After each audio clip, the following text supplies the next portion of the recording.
Donald Trump's own team is warning candidates across the country, Republicans, that they should distance themselves from the president and his administration going forward into the 2026 midterm elections. Now, this is really significant because if you've been paying any attention to politics in the Trump age from 2017 to 2021 and now from 2025 until 2029 it will be when he leaves office. If you've been paying attention, you know that Donald Trump does not like for people to go against him and for his own team to be urging that maybe in fact Republicans should go against him. Maybe Republicans should be on the opposite side on some of these issues such as the economy or the war in Iran.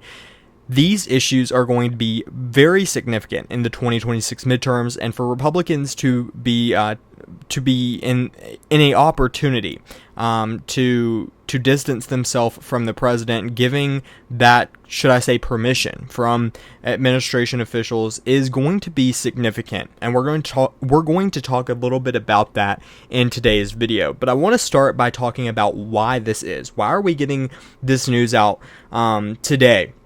Including a piece from MS Now, again, an opinion piece, but with some very reliable sources in it that are saying that Trump's own team is in fact telling Republicans to distance themselves from him going forward into these last 99 days of the midterm, until the midterm elections. Well, let's start by looking at polling. And there's no doubt in anyone's mind that President Trump is deeply disapproved of. I mean, if we go back to his first term, he was, at this point in his presidency, this only goes to July 20th. Today's obviously July 27th. So a week ago, President Trump was disapproved of by negative 10%. That's to Biden's negative 16 at this same point. And Trump in his second term's negative 23%.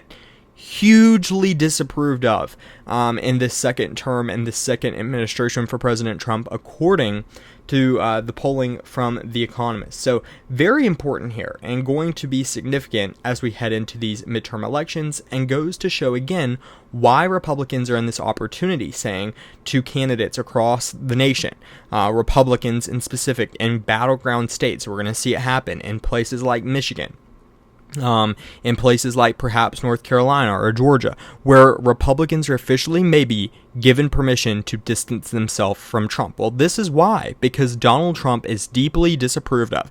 Not an opinion, that's a fact. If you look at the facts of polling and you look at the facts of today, Donald Trump is deeply disapproved of in his second term, more than double what he was in his first term. So significant news there as well.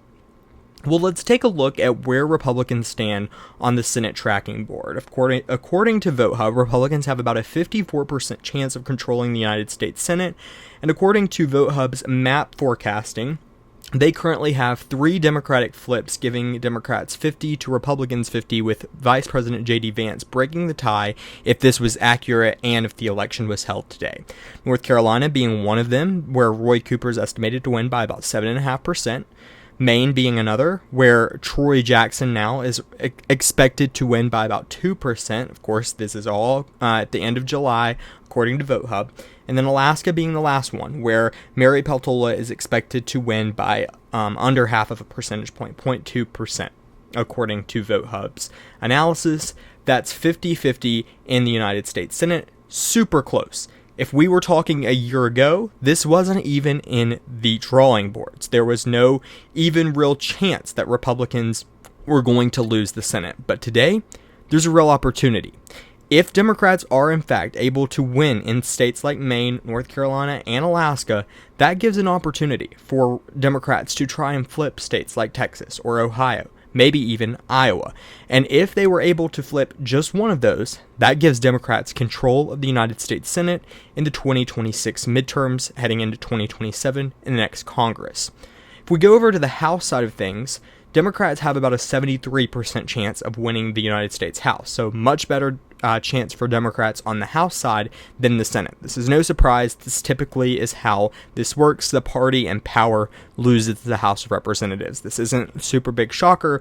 What may surprise some people, though, is this margin: 227 Democrats to 208 Republicans. A lot of this comes down to the redistricting efforts by Republicans in Republican-led states. So I'm talking about states like Texas, states like Florida, that have tried to redistrict their maps here lately in order to help the Republican Party. Also, think about Louisiana, where that Supreme Court decision came out of. So we have huge news and huge implications on the House side of things, but Democrats still expected to eke out a victory, but not by the widespread margin that some may expect in the House of Representatives come November. So with that said, I want to close this video by talking about some of the historical odds and where things stood a few years ago. Back in 2016, the Republicans had a 52 to 48 in the United States Senate control. So 52 Republicans, 48 Democrats. And coming into the 2018 midterms, Republicans really had great opportunities here. I mean, we're looking at states like Ohio that President Trump won in 2016. We're talking about West Virginia. We're talking about Pennsylvania, Michigan, Wisconsin, Arizona, Montana, including North Dakota. So Republicans really had the map of an opportunity, the map of a lifetime in the 2018 midterms, but ultimately didn't pay off the way that they thought it would. Democrats won in states like West Virginia. They won in Ohio. They won in Pennsylvania. They won in Michigan, Wisconsin, Arizona, so on and so forth. They even won Montana, where Donald Trump had won the presidential race 2 years prior. The only state that they had lost through this whole election cycle was North Dakota. If you go back to the 2012 elections, North Dakota went to the Democratic Party. Democrats won North Dakota back in 2012, so in 2018 they had to defend that, but ultimately ended up losing by 10.8 percentage points. So overall, Democrats did really well with this map that they were given. Don't forget, this was the same race where Ted Cruz almost lost his Senate race back in 2018. That's why we're again talking about Texas in 2026, an opportunity that Democrats have to win here. Beto O'Rourke only losing that race by about 2.5 percentage points. So if it's anything like 2018, big opportunity there in Texas. But overall, like I said, Democrats performed really well, winning in deep red West Virginia, in a state that Donald Trump carried by a significant margin, Ohio. Sherrod Brown won that state. Sherrod Brown sounds familiar. He went on to lose that race back in 2024 by 3.6 percentage points. But he's back this time around in 2026, where he's going to run in that race. And if it's anything like 2018, he may in fact win. And he may win by a significant margin. We'll have to wait and see as polling gets closer. Of course, VoteHub at this point does not have that in the prediction odds, and I don't have that in the prediction odds myself that he will win, but it's certainly worth noting. I mean, Democrats performed really well with the map that they were given back in 2018.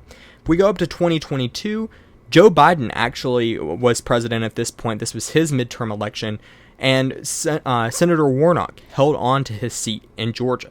North Carolina was super close, with Ted Budd only winning by about 3.2 percentage points. Ohio, of course, J.D. Vance won that seat, but that was not really a surprise, and it wasn't a flip either. The flip that we seen was in Pennsylvania, and the flip happened to be to the Democratic Party.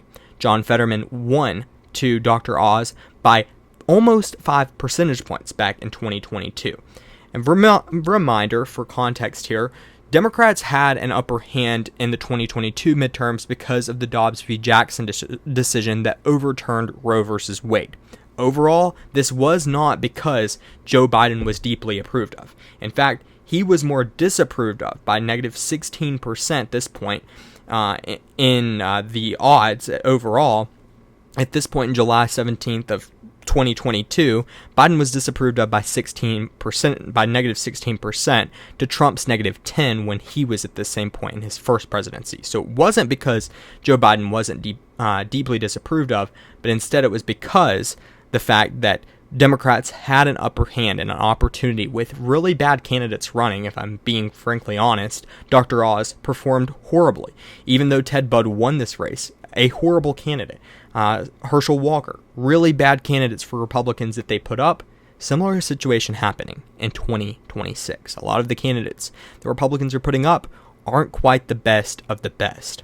But with that said, I want to also talk about the House of Representatives, because in 2016, Republicans had 241 seats to Democrats' 194 seats. This is back in 2016 elections.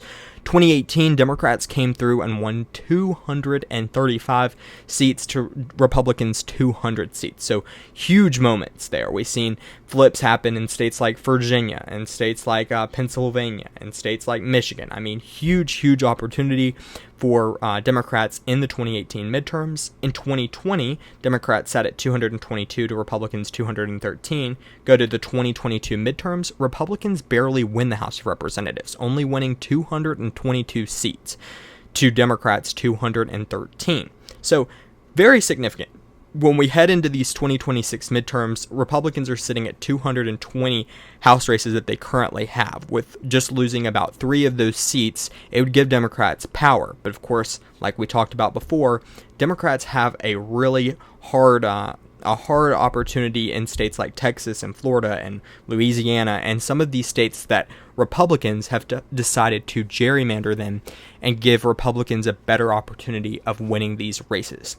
We'll have to see if it pays off for Republicans or if Democrats can come through and still win by significant margins in these states. So with that said, let me know what you think in the comments below. Do you believe that Democrats are going to be able to eke out victories in the House of Representatives and potentially win the Senate? Or do you believe that maybe the House of Representatives is the only option for Democrats heading into the 2026 midterms? Or even worse, do you believe that Republicans, or even worse for Democrats, do you believe Republicans hold on to power in both the House of Representatives and the United States Senate? Let me know what you guys think in the comments below. I love reading through those. If you haven't already, make sure to subscribe and like the video, and I will see you guys in the next video. Thanks so much for watching.